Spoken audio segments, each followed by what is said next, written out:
Being a dad is hard. It's high stakes. It takes a toll on our self-worth, mental health, and can be lonely. But why would we ever want to do something so important in isolation? Legacy Makers, a conversation for dads, is quite simply two normal dads having conversations about, you guessed it, being a dad. The highs, the lows, and the learnings along the way. We are four dads. We want to remedy the deficiency we see in community for dads, and we want to ruthlessly encourage dads on their journey to build lasting legacy for the faces they love the most.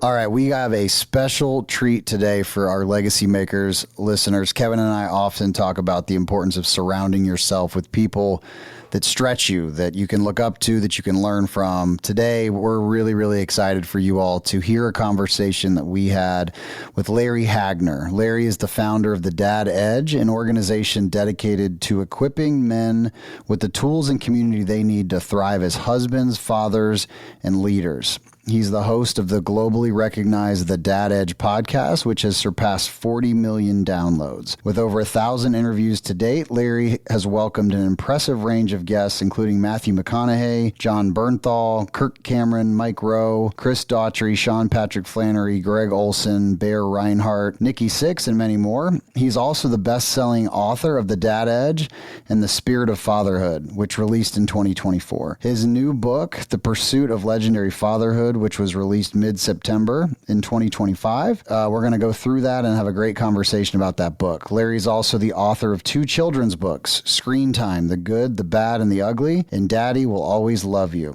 and Protect You. He's also co-authored a third children's book, Never Give Up No Matter What, with his now 17-year-old son. Larry lives in St. Louis with his incredible wife, Jessica, and their four sons, Ethan, Mason, Lawson, and Colton.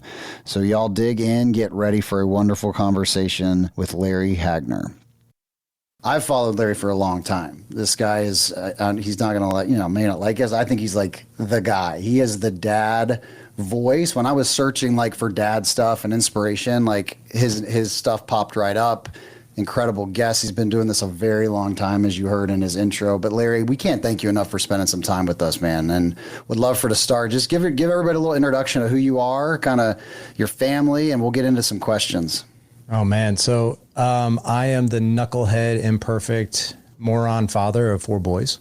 So that's me. Just because I do this work, that doesn't immune me from being an idiot from time to time. I'm just maybe less of an idiot, and I don't stay in the idiocracy for longer than what I used to. How about that? But I'm married to my best friend, my soulmate, literally the most wonderful woman on the planet. We've been married for 22 years. I've known her for almost 30 years. And yeah, I founded the Dad Edge back in 2013, started podcasting in 2015. And I'll tell you, it started with just a side therapeutic hobby. Never intended it at all to, create a business around it, create a movement, a mission. And, but that's, I guess, serendipitously what happened. But yeah, that's me in a nutshell. I podcast, I coach. I have a soft place in my heart, especially for business owners. So we have a program especially for business owners in particular. I do one-on-one coaching as well. And I would say probably my sweet spot is I help men with marriage. That's usually when men come knocking on my, virtual door. It's usually because they want help with marriage, and that's probably one of my stronger suits. We'd love to talk about the book for a few minutes, sure. Because, and I definitely want to come back to that marriage piece, but your book opens with this concept of the drift, this slow fade. Can you unpack some of that for us, and maybe even talk about the moment you realized you were in the drift and you consciously decided to interrupt it? I love the question.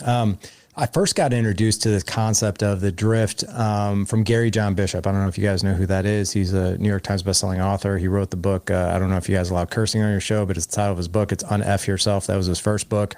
And then he's written, I think, 6 more books after that. But I've had him on the podcast. Every time he's written a book, I have him on the show.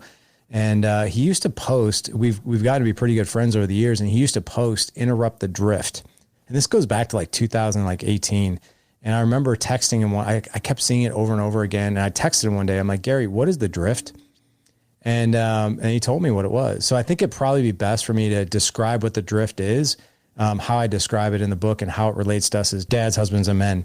So when I first got started doing this work, and I'm super passionate about this work, and I'm happy to share the story that kind of led me to this and why I'm doing it. My childhood was really chaotic. Never knew my biological father. Met him by accident when I was 12. He exited my life again. My mom was married a total of 3 times. It was always a chaotic, either boyfriend or husband, very abusive, very toxic. My childhood, as it relates to a father figure, was horrible, like absolutely horrible, very abusive scenario. And then when I was 30, kind of crazy, start my life, into my career. I was in medical device sales, married to my sweetheart. We're pregnant with our first kid, 30 years old. And who came walking into the same Starbucks I was in? My dad. I hadn't seen him since since I was 12. So I hadn't seen him since 18 years. And that meeting has now serendipitously turned into a 20-year relationship between the two of us. And he's been married to the same woman for 47 years. I have 2 younger half brothers. And, but I'll tell you, my childhood was a bit crazy, but the drift is this.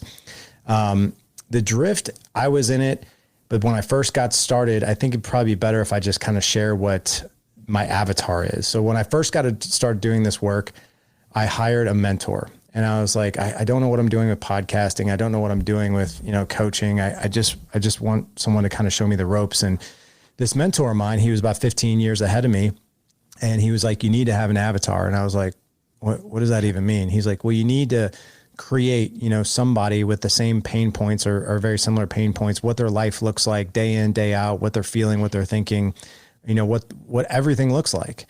And so I did that. I literally wrote it down. It was like a 7-page story about this man named Lance, who's 38 years old.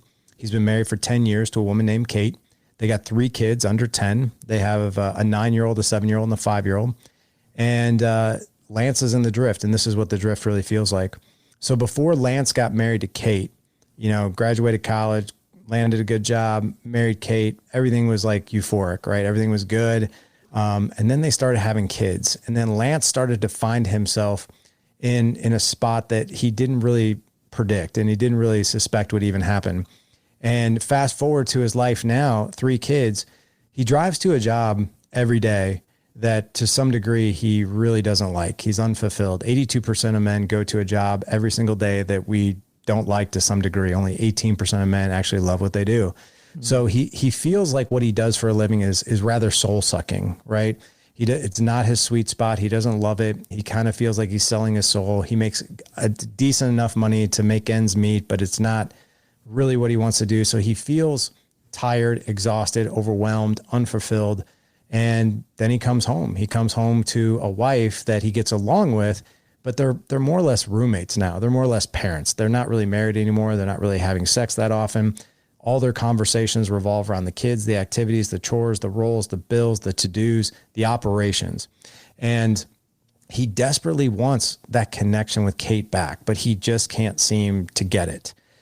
Alongside of this, his kids, like he doesn't have the best patience with his kids. He wants to connect with his kids. He wants to create more memories, but he finds himself exhausted, overwhelmed, short on patience, blows up at his kids every now and again, and just frustrated. And the conversation that Lance is having with himself that nobody else can hear is rather negative, right? So he's always coming down on himself. He never feels like he's enough. He feels like he's on a treadmill.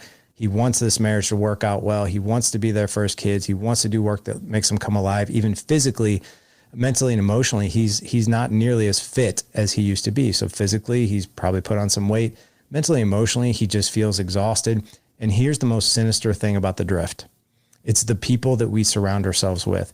Most men, when we get married and we graduate college, we go into the career, we start families, we tend to spend our time in one of 2 places. We're either at work or we're at home, one of the 2. Very rarely do we engage in other friendships outside of that. And if we do, they're rather shallow, they're rather rusty. Every answer for every question can be answered with usually one word. Hey, Lance, how are the kids? Oh, they're good. They're good. How's work? Oh, it's busy. It's crazy. How's Kate? Oh, she's fine. She's fine. We're good. And then they just start talking about the politics or sports or whatever. And every time Lance opens up and decides to open up and he's like, man, I want to open up to somebody, a good friend of mine, about what I'm feeling, what's going on. this is the answer he gets. They're like, Lance, dude, you've been married for 10 years, dude. You've known Kate for like 15. You think you're gonna have sex anymore? Come on, man. You got 3 kids. Come on. It's not going to happen, dude. And yeah, the dad bod, come on, just embrace it. We're all miserable. And by the way, you don't like what you do. None of us like what we do. Put your head down and just keep doing it. That's what a man does. So he buys into it and he just keeps doing it. And little by little, over and over, it's like this soul sucking thing that happens. And he knows that he's leaving a lot on the table, but he's just like, I don't know how to do it. I don't know how to get it. And here's the other thing too, the ego, the pride. We don't want to raise our hands and be like, will someone please show me the way? Will someone please show me how to unlock this next level of my life? Because everyone around me tells me it doesn't exist. That's the drift. That part about the relationships, it does feel like work, home.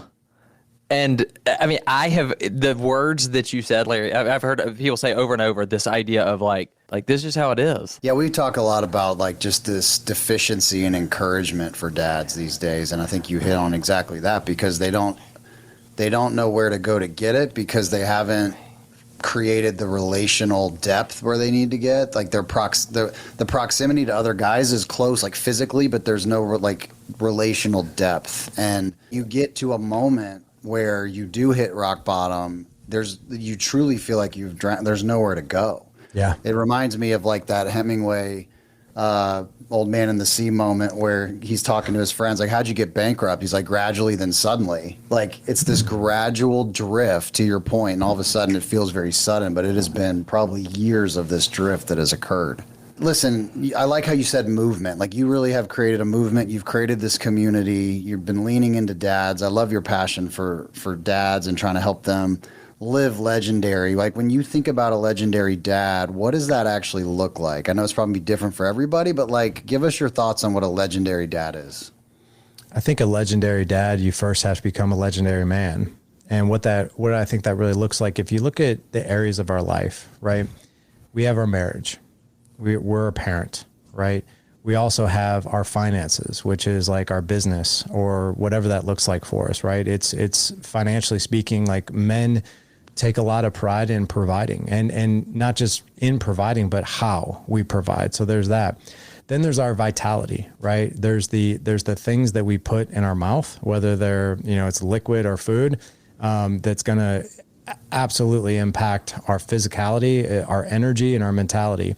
There's also the media, whatever we're taking in. If we're death scrolling, on social media, or we're just, looking for the next cat video, like that's not going to be something. Well, Eric's looking at cat videos. I like pandas. Pandas. Sorry. Pandas. Yeah. But I'll tell you, those areas, vitality, that's going to impact our energy. Then, believe it or not, men need to have joy. That's another area of our life. And man, we sidestep that one big time. And what I mean by joy is you need to find joy, whether that's have a hobby, right? Men who are fulfilled have usually mission and mastery over something else, right? Whether that's maybe their fitness, or maybe it's a hobby, or it's something that they do. But usually men, they'll completely eradicate that from their lives when they become a dad. So usually there's a lot, dads like to say, hey, I get joy from my kids. And that you do, right? I get joy from my family, and we do. But we also need joy outside of us too. It's like our family is a huge part of our life, right? But it's not every single part of our life. It is a monster majority of our life, and it's the number one priority, but it's not everything to us. Then there's movement, right? Then there's network. The network also for men, we just pretty much hit on that. You've got to have the right men in your circle. And most men out there, Stephen Mansfield wrote a book years ago, I think it was 10 years ago. He wrote a book called Mansfield's Book of Manly Men. And he's been in this space, I think he's 70 now, but he's been involved with men's work for like, I think 40 years. And he talks about how men have rusty relationships, right? Rusty, not very little, no depth. So those are the areas that we help men. And if you really want to live that legendary life, those are the areas that need to be optimized. And those are the areas that actually we help optimize in our guys. That's really cool. And I love the mission and mastery piece of it. And there's a lot you said there, but I can find myself so much more engaged and energized, like when I'm on mission.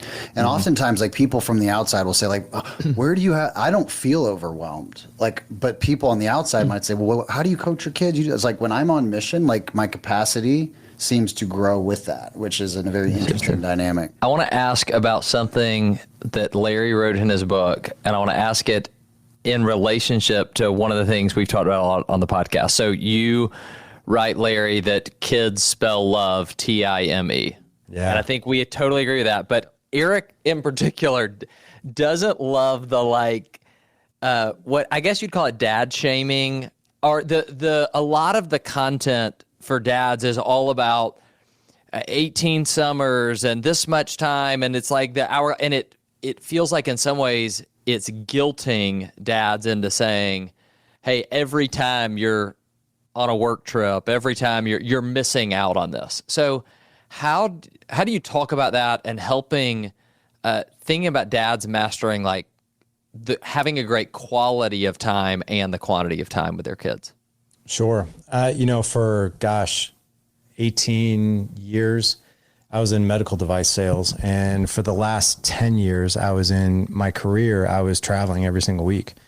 So I felt that pain firsthand. I know that pain, the FOMO, the guilt, the shame. It's like I'm missing another game. I'm missing another practice. It's a birthday. It's an anniversary. And that tends to wear on your soul. And we can tell ourselves, right? We can tell ourselves, I'm not doing enough, but here's the good news. We actually don't need more time.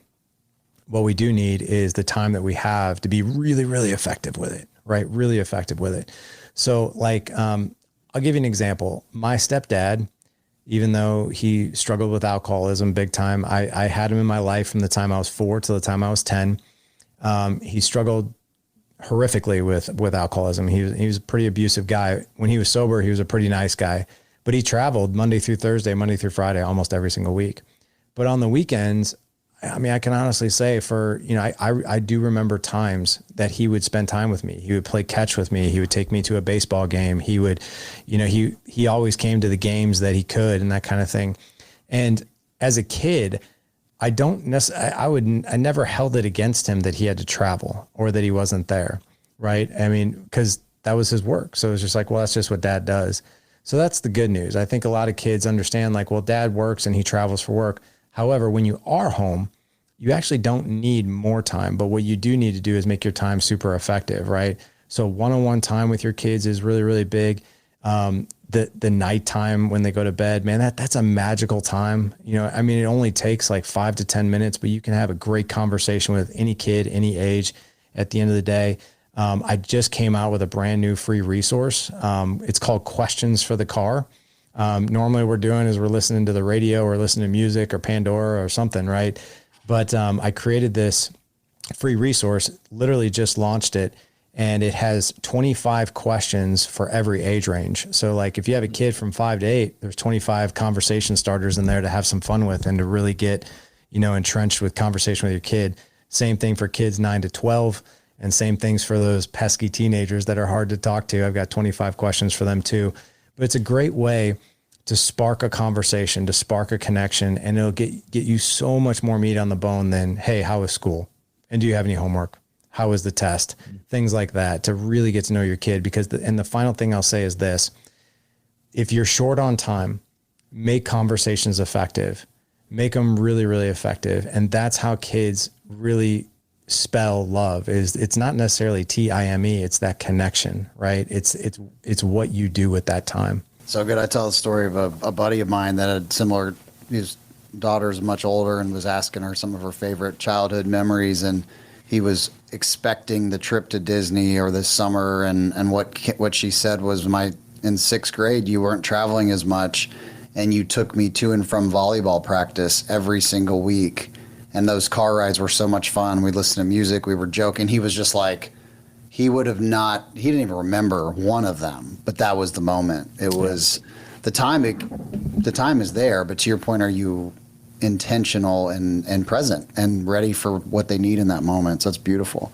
Can I share? Can I just share please, one example on that? So I'm really big on one-on-one time with my kids, and I mean, man, you got 3 kids, you got 4 kids. It's not easy to, you say yes to one kid, you're saying no to everybody else, right? Yeah, that's the thing. I took my 9-year-old to Vegas last week. And I love this. I can't wait for this story. We didn't wake up with any tigers, and we didn't go to any strippers or anything like that. But so I took him with me, because normally when I do I was there for a big podcast. Anytime I do any kind of media, I usually try to take one of my kids with me or my wife with me, try to make something memorable. And I was like, kind of the same thing. It's like, oh, it's Vegas, right? Of course, I took him to Blue Man Group. I took him to David Copperfield. And, I took him to the pool that was there and that kind of thing. And I was like, he's probably going to remember David Copperfield. He's going to remember the Blue Man Group. And of course, like with a 9-year-old, I didn't expect this response. I really, really didn't. I was like, we're on the plane ride home. I was like, what was your favorite part? And he goes, just us being together. I was like, really? I mean, like, I was shocked. I mean, because like the Blue Man Group was cool. Copperfield was cool. I was like, are you serious? He's like, yeah. I was like, what about David Copperfield? He's like, it was cool. I was like, what about Blue Man Group? He's like, it was cool. I was like, what about all the lights and all the stuff and all that? He's like, it was overwhelming, but I liked us time together. I liked us time together. And that's what he said. I liked us time together. I was like, man, it just kind of proves that it really doesn't matter the destination. It doesn't matter the thing. What matters is the time. And I'll tell you one last thing I'll share that's super easy for anybody in your audience to do. My 9-year-old's love language, no kidding around. All I have to do is slip a note in his lunchbox, and like the kid thinks it's like Christmas. And he's like, thank you so much for my note. I just love it. It's just amazing. I just love and then he's got like this box of all these notes I've ever given him. I'm like, dude, it's a note. But to him, it's the world. I love that. Can I just jump in on this one? Because I also love that practical nugget. Like, yes. I will probably write a note in my kid's lunchbox tomorrow. Do you typically do that? Occasionally, but to your point, I think the practicality is huge. I love that. And I definitely want to check out the resource of the questions. I take my oldest to school 4 to 5 days a week. And so that's great for that time. One of the things you talk about is it's really important for dads to love their kids' moms well. Like that. I'm curious, in the same way you gave the practical tip of the note in the lunchbox, do you have some really practical ways that you can show that love to your spouse? So I'll tell you, and this might not be the most popular thing, and when I've posted about it in the past, it's been triggering for some. Some people agree with it, and some people get really triggered by it. But you're married first and a parent second, in my opinion. And I'll tell you the reason behind that. There was this video that I just saw on Instagram, and I've been saying this for probably 7 years. And this guy was on this podcast, and he had this really cool New Zealand accent. And he said, the greatest gift that my parents ever gave me was showing my mom how much he loved her. And he's like, and I just loved to watch them love each other. Now that I'm adult, I appreciated it somewhat when I was a kid, but I really appreciate it now. He's like, and even when they had conflict and arguments, I got to watch them resolve, which taught me so many lessons. So I honestly think my diehard belief and my encouragement for men is one of the coolest things that we can do. One of the greatest gifts that we can give our kids is to show our kids a great marriage. And that's not hard. That's not easy. It's really, really not. That takes an entire separate skill set to really cultivate this incredible marriage and this really, really incredible connection with your kids, or with your wife. But here's what I'll tell you. My wife and I, it's our goal to try to gross out our kids at least once a day or a few times a week, right? We're very affectionate. I tell her I love her. She tells her she loves me. I always make sure I actually tell her in front of the kids how beautiful she is, what a great mom she is, that kind of thing. And I'll tell you, like, that type of public appreciation goes a long way. But it also, like, the cool thing is this, I didn't always have a great marriage. I've been married for 22 years, and the first half of it was not good. It was not good. It was pretty much the average marriage. It was Lance's marriage, pretty much. And when I started turning things around, what I noticed was is my kids started acting better. My kids started actually behaving better. And now that they're older, now I have 19, 17, 11, and 9, we've actually have asked our kids, and this goes back just a few weeks ago, we sat our 9-year-old and our 11-year-old down, and we just talking to them just about regular stuff. And I just asked them, and I said, hey, you know, mom and dad love each other, right? And they're like, yes, we know. You know, it's like the kind of, we know. Yeah. And I'm like, let me ask you a really serious question. And I was like, how does it make you feel just knowing that mom and dad love each other? And this is what came back. And I was really pleasantly surprised. My 11-year-old goes, cozy. My 9-year-old goes, warm, comfy. And my wife goes, safe. And they're like, yeah, safe. So one of the coolest things that we can do is when mom and dad like really, really love each other and they're intentional about it, it really creates that psychological safety in the house. And plus here's the other really cool thing.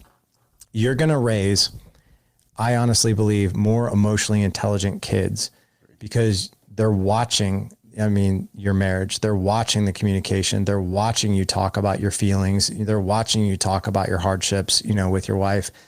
The cool thing about my job is I get to show my boys, this is how you love a woman. This is how you truly treat a woman. This is how you communicate with a woman. And my wife, man, she holds the responsibility. She's like, I need to show these boys what it looks like for a woman to truly love, respect, and appreciate a man. Because when these teenage knucklehead girls come around treating my boys like crap, they're not going to stand for it.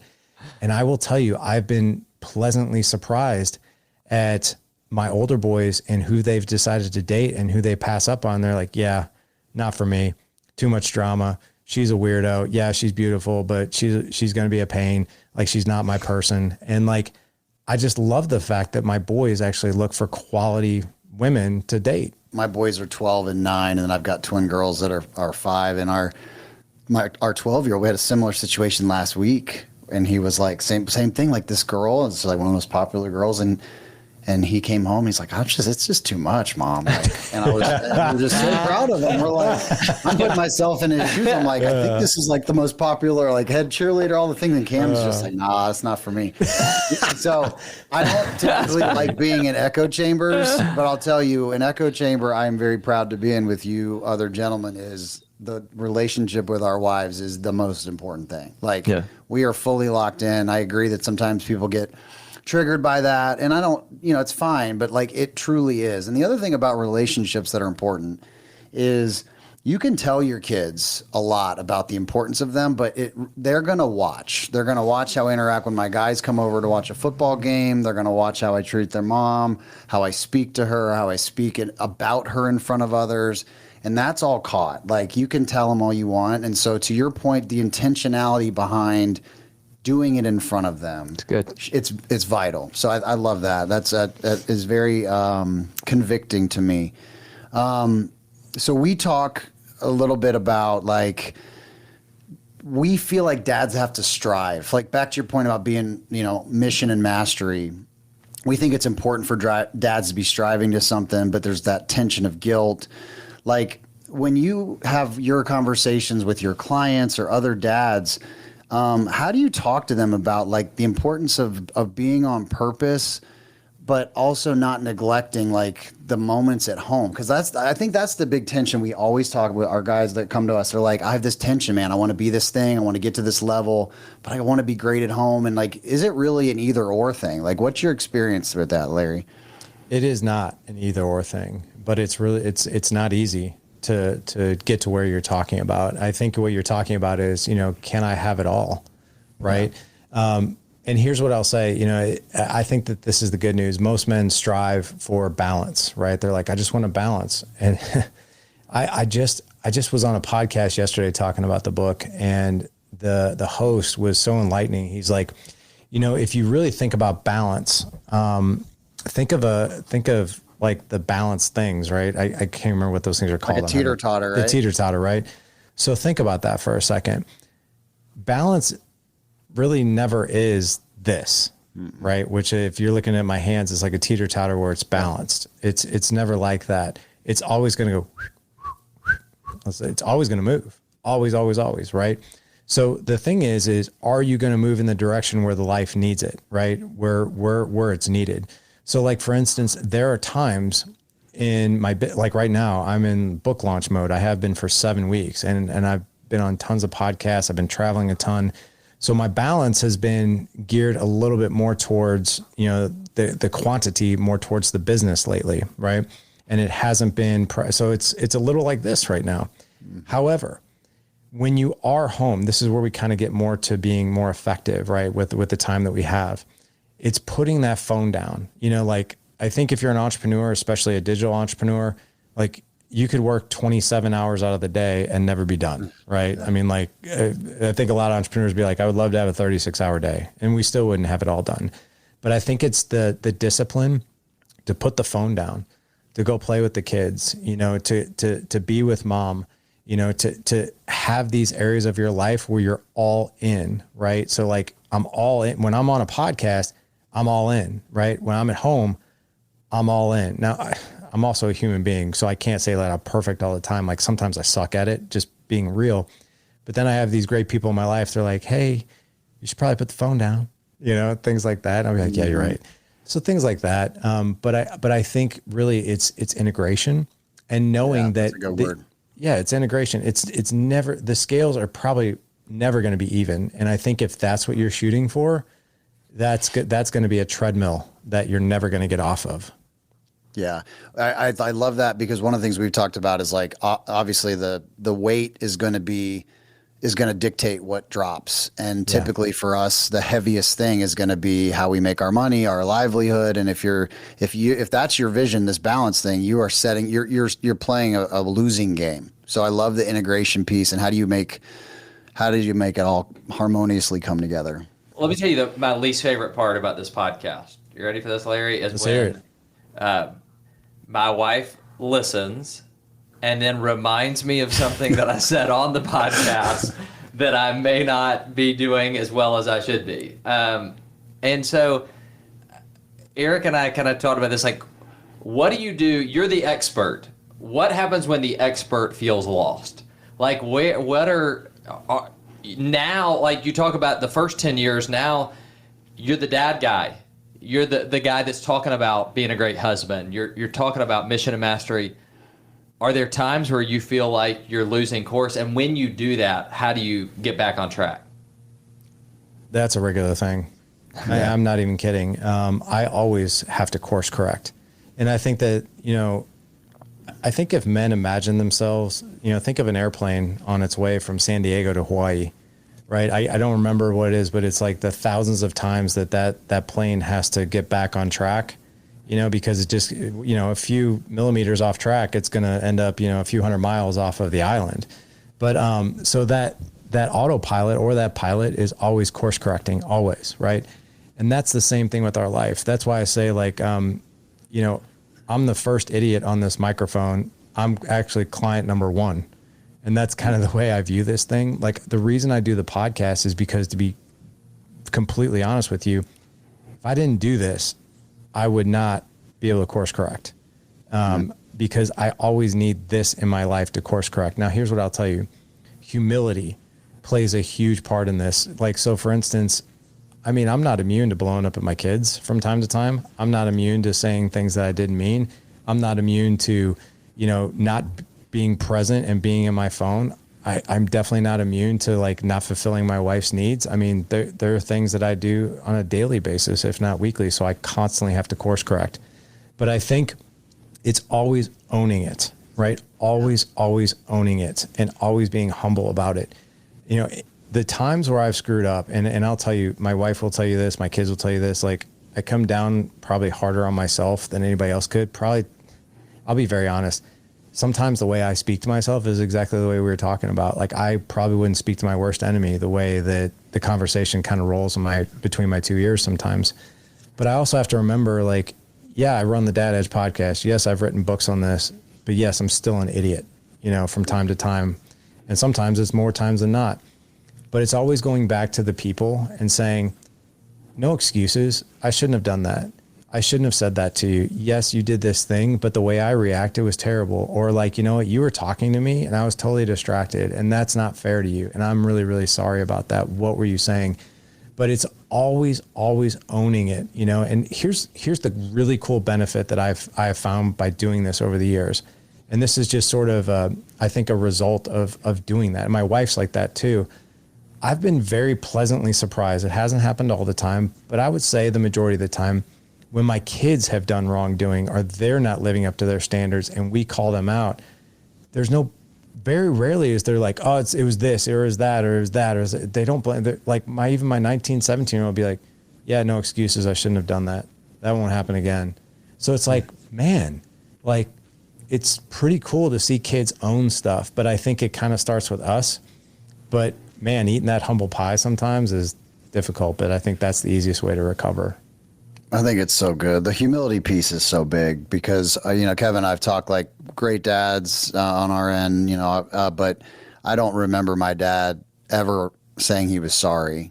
Yeah, and I don't hold that against him. That for us, we've talked about some of the most impactful moments is sitting down face to face with one of your kids and saying, listen, Dad, that wasn't who I wanted to be. I showed up in a way that wasn't, and you just see this, like you can see it in their eyes, like, oh my God, it's just a big moment. And you can't get there without humility. You just can't. And I think that's a beautiful word and owning it. The humility piece and owning it is the two takeaways for me there. I think that's well said. One of my favorite quotes is from a guy named Alvin Toffler, who's a philosopher, kind of early 1900s. He said, the illiterate of the future won't be those who can't read or write. It'll be those who can't learn, unlearn, and relearn. I'm interested, you talked a little bit about your childhood. Like, what's something from your own upbringing or your childhood that maybe you had to unlearn or reframe as you have been on this journey to be the best dad that you want to be? I think one of them for sure was I grew up with the same. I think it might be a generational thing. I never got apologies either. And even when I knew, like, even when you're like a 12-year-old kid, you're like, wow, like that was really wrong. And, the answer I got is I'm the mom, you're the kid, I'm right, you're wrong, period. Nothing, no, and I think that humility piece is something that is really, really powerful. And I had to unlearn that one because I had a big ego of like, well, I'm the dad.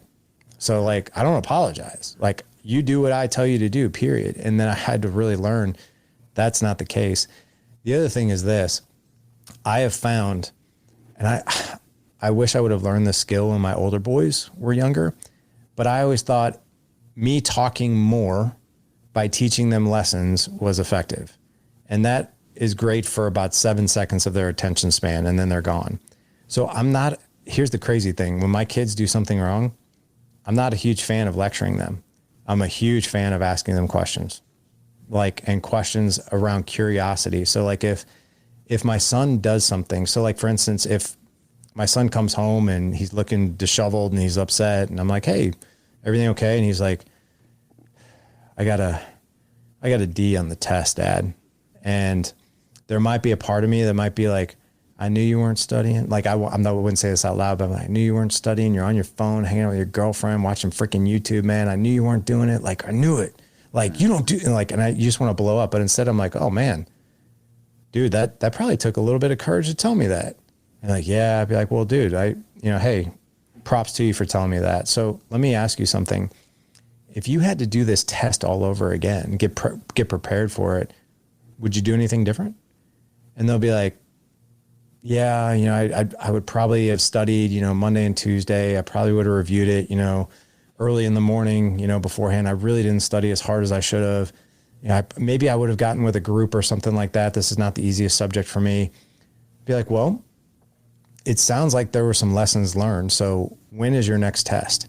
And they'll say like, oh, it's in 2 weeks. Be like, well, it sounds like there have been some lessons learned here. So what would you do different for the next test? And then they'll lay out this plan, and they're doing 90% of the talking. All I'm doing is asking questions, but I love asking open-ended questions to really understand where they're at. Because here's the thing with kids or anybody, how they operate, it makes total sense to them, whether it's right or wrong. It makes total sense to them at the time that they're doing it. Right.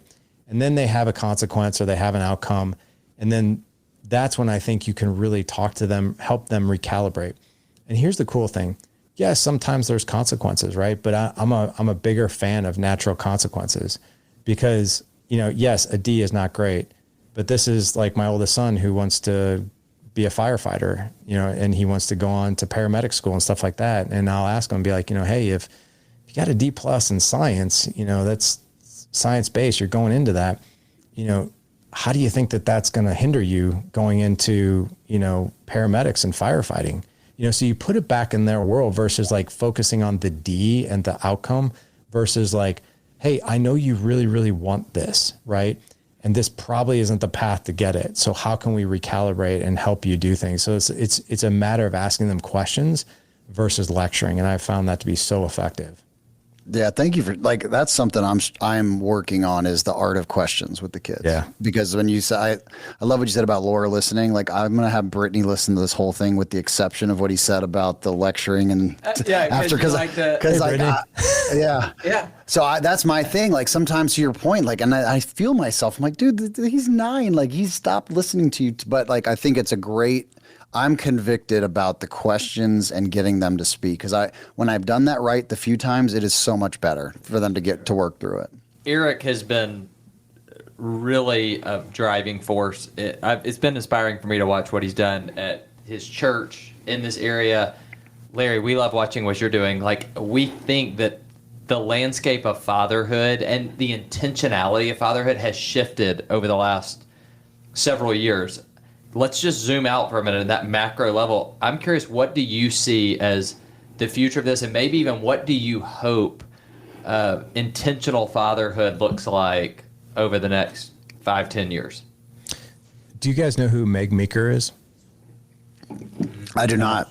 She's a pediatrician, and she wrote Strong Fathers, Strong Daughters. Okay. It's like probably one of the most popular books out there for dads with daughters. She also wrote My Father the Hero. It's kind of funny. She's in her 60s and she's a retired pediatrician, and people have always, she's like a New York Times bestseller, and she's writing on dad stuff, and people have asked her, they're like, how do you know, you're a mom and a grandma, like, and you deal with kids, like, how do you know dads? And she's like, I know kids and I know what they say about their dads. That's how I know dads. So what Meg Meeker said was profound. She was a speaker at one of our events. I've had her on the podcast a couple times, but she said this quote, I'll never forget it. You put an intentional father underneath every roof in America and the world would change overnight. Think about that for a second. You put an intentional father underneath the roof of every house in America, the world would change overnight. So if you look up, fatherless home statistics, the statistics are terrifying. It's like 92% of incarcerated individuals came from a fatherless home. 82% of drug addicts come from a fatherless home. Like the power that we actually have in the palm of our hands to influence, our kids is really profound. But you're right. I think you got, the three of us probably grew up in a generation where dads were more the providers, right? That's the role that they played. And sometimes they'd come to sporting things, but it wasn't really common to see dads, and no one really thought really twice about it. Like, dad was the worker, right? Now, dude, you look out into the stands, you see dads everywhere. You see dads on field trips. You see dads playing on playgrounds with kids. Like, I'm a fan of dads because I think what we're seeing right now is the biggest desire in human history for dads to step up outside of being the provider. And I think that if men, but here's where I also think we're at. We're also seeing the gap of the skills right now. So the desire is there, right? The desire is there. The guys really want to step up. They really want to be more, but the skill set is not there. So like, think about it like this. If we were in jujitsu, right? And we've got like 10 dudes who are like super eager. They're like, I want to learn jujitsu, but they don't go to the dojo and roll, but they do tournaments and they get their rear ends handed to them. They're like, I just love this, but I want to be better at it, but I don't know how. They just haven't gone to the jujitsu studio to learn the rear naked chokes and the arm bars and all that, and the takedowns and all that.